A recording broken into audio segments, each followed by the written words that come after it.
Chicken paella naman ang naisipan kong lutuin for today's video. Tara, umpisa na natin.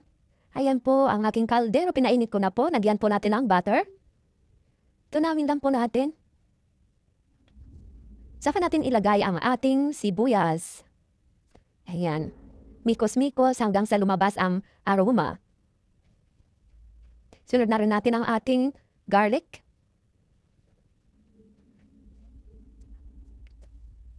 At isunod na rin natin ang ating chicken na naka-cubes na chicken breast fillet. Ayan. Halo-haluin lang natin.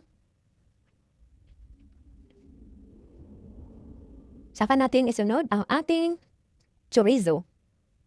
Ayan. Mikos-mikos.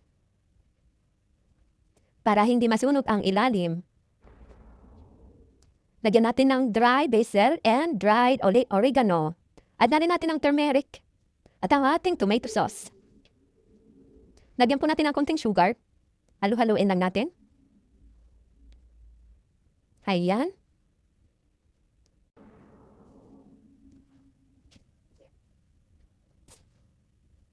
Hanggang sa maluto lang ng konti, lagyan na natin ang ating chicken cubes. Or kahit na anong gusto nyong panlasa, pwede nating lagay. Lagyan po natin ang salt at black pepper.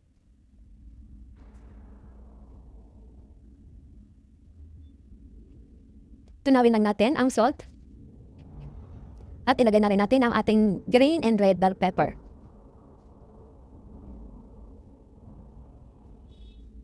Isunod na natin ang ating green peas.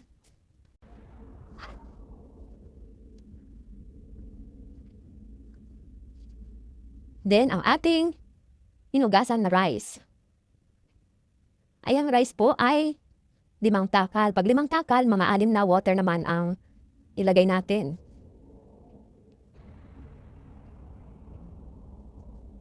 Halo-halo lang natin para hanggang sa ilalim ay manuot ang lasa. Lagyan na rin po natin ang tubig. Nakataka na po dyan ang aking tubig. Ayan. Halo-haloin lang natin. Hindi naman yan madudurog kasi hilaw pa yung bigas natin.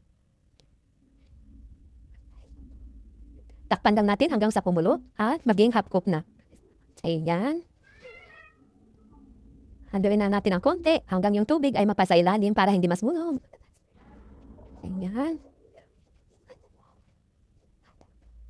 Then tatakpan lang natin yan para mainin at para maluto na rin ang ating rice. I-in lang po natin yan hanggang sa matuyo. At hayan na nga guys, luto na ang ating chicken paella at natuyo na rin po siya. Ayan, pwede na tayong kumain. Thank you so much for watching. Bye-bye!